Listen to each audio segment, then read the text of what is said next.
13వ cable net conversation Hyderabad మహానగరంలో అట్టహాసంగా ప్రారంభమైంది. హైటెక్ సిటీ ఎగ్జిబిషన్ మైదానం వేదికగా జరుగుతున్న 3 రోజుల అవగాహన కార్యక్రమంలో దిగ్గజ కేబుల్ పరిశ్రమ కంపెనీలు తమ బ్రాండ్ పబ్లిసిటీ కోసం సుమారు 200 స్టాల్స్ ఏర్పాటు చేశాయి. పలు సంస్థలు సదస్సులో భాగస్వామిగా వ్యవహరించాయి. అందులో భాగంగా ప్రముఖ కేబుల్ నెట్వర్క్ సంస్థ జీటీపీఎల్ కూడా స్టాల్ ఏర్పాటు చేసింది. ప్రస్తుత కేబుల్ పరిశ్రమను ఉద్దేశించి GTPL vice president Manoj Kumar Dubey మాట్లాడుతూ, ప్రతి ఇంటితో సత్సంబంధం కలిగిన ఏకైక వృత్తి కేబుల్ ఆపరేటర్ వృత్తి అని, ఎన్ని కష్టాలు ఎదురైనా ప్రేక్షకులకు నిర్విరామ టీవీ ప్రసారాలు అందించేందుకు ఎల్లప్పుడూ ముందుండే వ్యక్తిగా కేబుల్ ఆపరేటర్లను అభివర్ణించారు.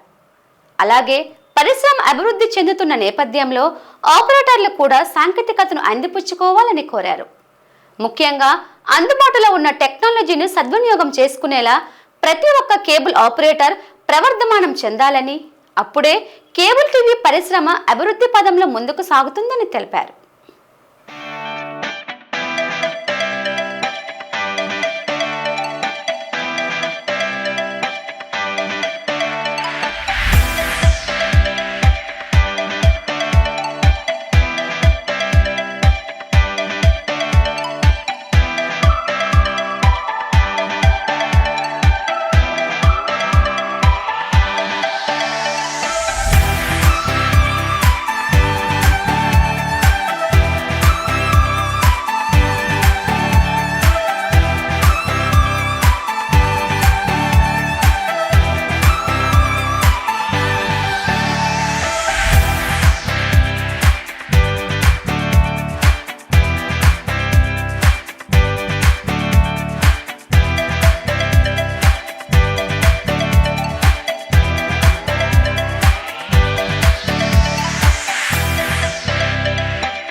నిర్విరామంగా జరుగుతున్నటువంటి సిఎన్సి ఎగ్జిబిషన్ భవిష్యత్ కార్యాచరణ ఏమైనా ఉండబోతుంది? ఒక సాధారణ ఆపరేటర్కి ఈ ఎగ్జిబిషన్ ఏ విధంగా దోహదపడుతుంది? యాక్చువల్గా సిఎన్సి అనేది 2005 నుంచి నిర్విరామంగా చేస్తున్నది. ఇది 13వ సంవత్సరము. కేబుల్ టీవీ ఆపరేటర్స్ ఎప్పటికప్పుడు కొత్త టెక్నాలజీతో అవగాహన చేకూరుస్తున్నది. ప్లస్ రాబోయే సంవత్సరాల్లో ఓన్లీ కేబుల్ టీవీ కాకుండా operators broadband, IPTV, OTT platforms కూడా వాళ్ళు తీసుకోబోతున్నారు. సో ఆ టెక్నాలజీ ఎంత తెలుసుకోవాలంటే ఇలాంటి సదస్సులు, ఇలాంటి అవగాహన సదస్సులు చాలా బాగుంటాయి. ఇందులో జీటీపీఎల్ పాత్ర జీటీపీఎల్ పాత్ర ఇందులో ఆపరేటర్స్కి మేము ఏ నూతన టెక్నాలజీ తీసుకొస్తున్నామో, లేటెస్ట్గా మేము ఏ అవకాశాలు కల్పిస్తున్నామో అవన్నీ తెలియజేయడానికి ఇది ఒక మంచి ప్లాట్ఫామ్. సో ఈ ప్లాట్ఫామ్ ద్వారా మేము ఆపరేటర్స్కి, డిస్ట్రిబ్యూటర్స్కి, మా జీవీ పార్ట్నర్స్కి అందరికీ నేను తీసుకొచ్చి రాబోయే 1 yearలో ఏమేమి డెవలప్మెంట్స్ ఉంటాయి ఇవన్నీ తెలియజేస్తాను. భారతదేశంలో దిగ్గజ కేబుల్ ఇండస్ట్రీలో జీటీపీఎల్ కూడా ఒక భాగస్వామి కాబట్టి దీనికి వెనక ఉన్నటువంటి ఎంప్లాయీస్ కష్టం, అదేవిధంగా వీళ్ళని పెద్దల కష్టం ఏ విధంగా ఉంటుంది? సాధారణ ఆపరేటర్లకి జీటీపీఎల్ ప్రోత్సాహం ఏ విధంగా ఉంది? జీటీపీఎల్ ఈరోజు ఇండియాలో నెంబర్ 1 ఎంఎస్ఓగా గర్విస్తున్నాము. ఈ నెంబర్ 1 స్థానం రావడానికి ఈ ఉన్న కేబుల్ ఆపరేటర్స్, ఈ ప్రేక్షకులు, ప్లస్ మా డిస్ట్రిబ్యూషన్ ప్లాట్ఫామ్లో ఉన్న పార్ట్నర్స్ వీళ్ళంతా కోరుకుంటున్నారు. వీళ్ళ సహాయంతోనే ఇంకా జీటీపీఎల్ ముందుకెళ్ళాలని కోరుకుంటున్నాము.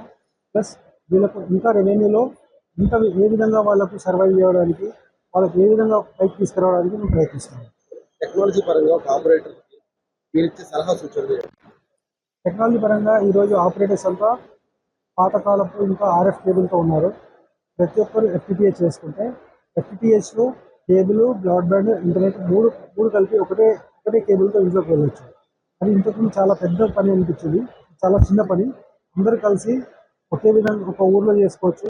వాళ్ళకు 10 మంది ఆపరేటర్స్ కలిసి ఒక ఓటీటీఆర్ తీసుకొని చిన్న పరికరాలు తీసుకొని వాళ్ళంతా ఎఫ్టికేట్ చేసుకోవచ్చు.